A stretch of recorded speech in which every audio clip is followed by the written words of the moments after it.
Welcome back to Dreams of Music and Makeup. I'm Jaclyn, and I'm sorry if my eyes look a little red. I've been troubleshooting and got rather emotional. Just put some eye drops in to try to combat some of the crying redness, but we're plugging on because that's what we do. Today, I'm really excited to share with you guys a new series that I would like to start here on this channel, which I'm nicknaming at this point the Illusions series. If you've been on this channel for very long, you may have heard me mention once or twice that makeup is all about creating illusions, and the only time that doesn't work in your favor is when you don't know what illusion you're creating. You might be doing something really unflattering for your face shape. I want to kind of take some of the questions and the mystery out of this because the illusions are pretty easy to figure out. I've experimented a lot. Honestly, I'm one of those self-taught makeup artists who actually thinks that some self-taught makeup artists are better because we learn from experience and from actually applying things on people's faces and learning what it does. I feel very fortunate to be able to call myself a self-taught makeup artist, and I don't think that anyone should be frowned upon for that. This is a positive place, so let's play it nicely, but you're welcome to disagree with me if you would like to. Today, we're gonna get started with blush as the first segment of this Illusions series. I just want to show you a couple of different ways that you can use it to your advantage. So if you notice that I look a little dead in the face, you guessed it, I don't have blush on yet. I do have a little bit of bronzer and highlight on because, you know, didn't want to be just a blank canvas for you. What I'm gonna do is I'm going to apply my brush.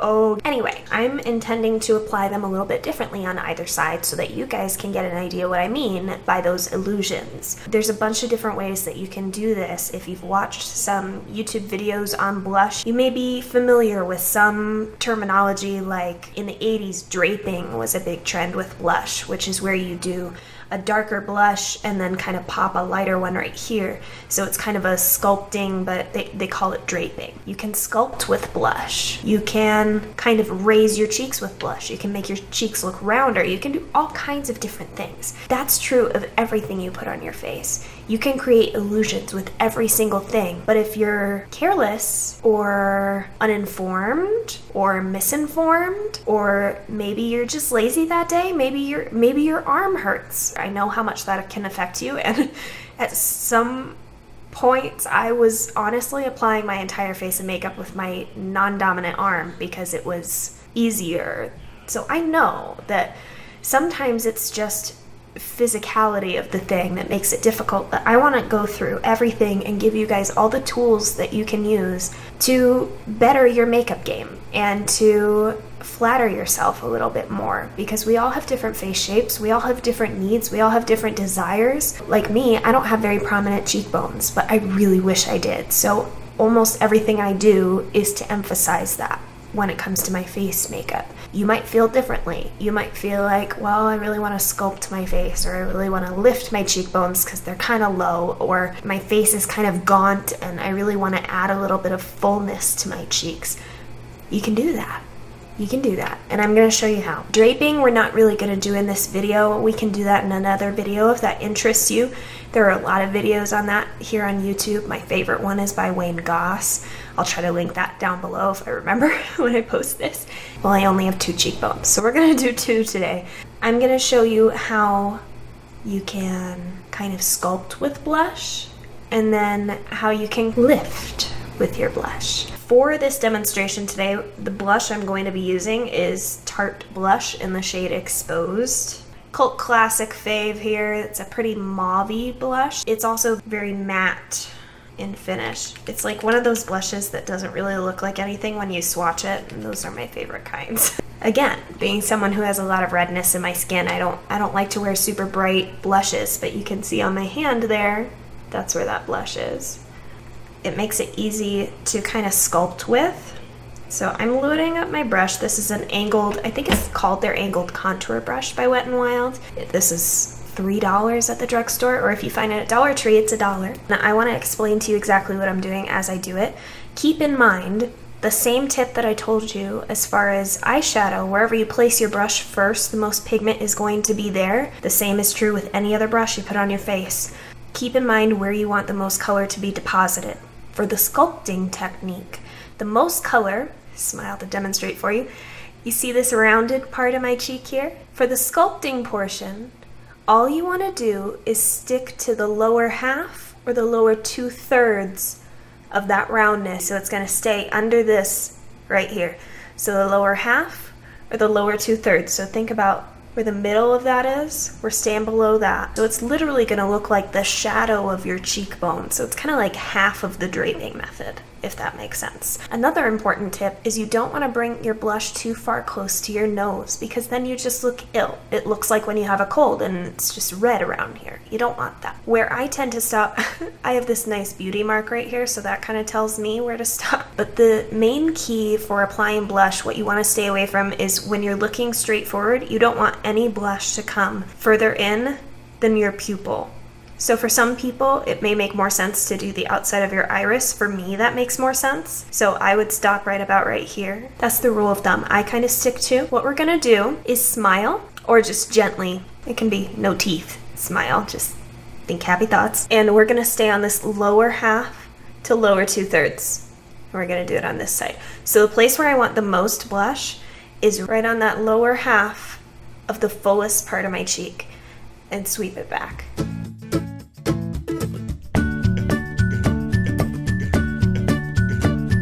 And I do little circular motions. I just don't bring them very far because you don't want to move that product. You're applying it right where you want it. You just want to diffuse the edges. So that's a sculpted blush look. You could add more, you could do less, you can do whatever you want to do. I'm going to add a little bit more just so it's a little bit more obvious on camera.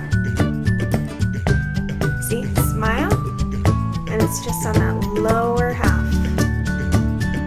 And if anything, when you're blending, you can blend it upward because you don't want to drag it down, because if you have any contour or bronzer down here, it'll warm that up and you don't really want to do that. It'll also kind of muddy them together, but you can blend upward because if your blush kind of blends with your highlight, that's an okay look to have. And if anything, you'll be lifting the cheekbone, whereas if you drag the blending down, you'll be lowering your cheekbone as you blend down. That's our sculpted blush look. Now what we're gonna do over here is make my cheekbone look like it's a little bit higher than it is. This is a trick that I use often because you may find this as you're becoming more and more engrossed in this makeup industry, in this makeup world. It's a fun world, but it definitely brings up some different questions for you. For me, it brings up the asymmetries in my face. So now I know what they are. This eye is higher than this eye. This cheekbone is higher than this cheekbone. It's more prominent on this side in the front and on this side on the side. It's all different, and that's okay. And it's okay for you to know the little idiosyncrasies of your face. You can use them to your advantage. What I like to do is make my cheekbones look level. We're not going to do that today because I sculpted this one and I'm going to be doing a different technique on this side. For this side, what we're going to try to do is lift my cheekbone. And what you do for that is you're going to apply kind of the opposite of this. You're going to apply more at the tops of your cheekbone. This lifting technique, I almost layer it over the highlighter and just kind of diffuse it down towards the more normal blush area. But what this does is it lifts your cheekbone up higher. It creates an illusion with the face, making it seem like, oh, your cheekbone's not like here, it's here, because that's where you put your blush. So I just dipped for a little bit more product, and where I want the most pigment to be this time is, you can kind of see, like here's where I would contour, right here. Where I'm applying this blush, the most of it is right here. This kind of sticking out part where on people who have really high cheekbones, this is the part that is the most prominent, that kind of jutting out part, and that's where we're focusing the most color for this lifted technique. You're putting it right here. You're lifting that cheekbone.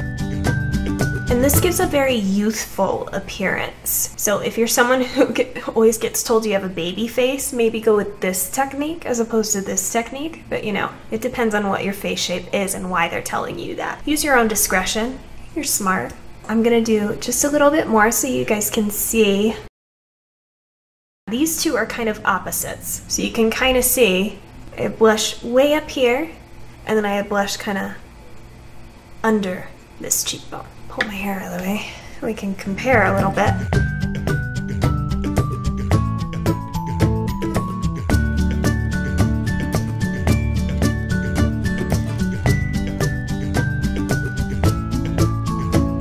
may be noticing is that this side looks a lot better than this side. And that's because this is much more flattering for my face shape than this is. I have an oval-shaped face, and I want to look like I have prominent cheekbones. So I'm creating a higher cheekbone by faking it on this side. I'm almost dragging this cheekbone down just because that's not the illusion that I need. Does that make sense? Like, my cheekbones are pretty high. I don't need to kind of scoop under it for it to look like my cheekbone is high. If you are an oval face shape but you feel like your face is a little more oblong, like Sarah Jessica Parker or Celine Dion, I believe, both have oblong face shapes. If that's you, then what you can do to kind of create a more oval looking shape, just for reference, oval is the ideal face shape or the one that you're trying to achieve by contouring. So when other face shapes contour, the goal is always to appear oval. If you had more of an oblong face shape, the way to kind of flatter that and break it up is not only to maybe contour around the chin, maybe contour a little bit of the top of the forehead to kind of bring this more into perspective, but you can also break up the length of your face by creating a kind of horizontal line with your blush. Now, of course, you don't want to just do a line of blush. That would not be cute. What you can do is focus on the view from straight on, that it's pretty parallel. Your blush doesn't slope up, it doesn't slope down, it doesn't slope at all. It just kind of goes sideways. By creating a more horizontal line, you kind of break up the vertical situation that you got going on. Now, for more rounded face shapes, this kind of sculpted look helps because it kind of chisels some of that volume down to make it appear more oval. I mean, those are the main face shapes that come to mind as far as blush application, because other face shapes, I mean, you could have high cheekbones or not. That's kind of what determines how you're gonna do this. And some of it is just preference. In closing, the piece of advice that I will give as a blanket statement for anyone who's watching this video is that you wanna apply it as high on your cheekbone as possible while still being in a blush placement, because that's going to lift your cheekbones, make you look younger, make you look happy and flushed and natural. If you have an issue with blush or you don't like blush or anything like that, check out what brush you're using. I would say, if anything, opt for a small one. Opt for a small, soft bristle brush that doesn't put on too much color. You don't want color everywhere. You'd want to be able to control where it goes. But you also want it to be nice and soft and fluffy so that you can blend those edges, because you don't want harsh lines. Nobody likes this delineated stripe of blush on their cheek. It's not a good look. I like to use small brushes for blush. By comparison, this is a Real Techniques blush brush. These are more the size that I like to use for blush, just for comparison. So this is more my preferred size to this. That's just my 2 cents. I think this is a beautiful color no matter what kind of undertones you have. If you're not someone who likes blush, or if you're not someone who likes pink, this is a really nice option. Though there is some pink and some life to it, it's mauve-y, so it's not hot pink. It's not gonna look like you got a sunburn. It's not gonna look anything like that. So there's no confusion with any naturally occurring redness that might pop up on your face. This doesn't look like that. And I am warm tone, and it's not too cool tone for me that it looks weird. Just FYI. I hope you guys are having a great day or night wherever you are. If you enjoyed this video, please give it a big thumbs up. I would really appreciate that. Remember, likes are free. That like button is a pretty passive way to let me know what videos you're into. And subscribe if you haven't already. I would love to have you back. I generally create 2 videos a week. Sorry about last week, that didn't quite happen, but we're moving on, we're moving up. We're gonna keep doing what we do here, and I'll see you next time.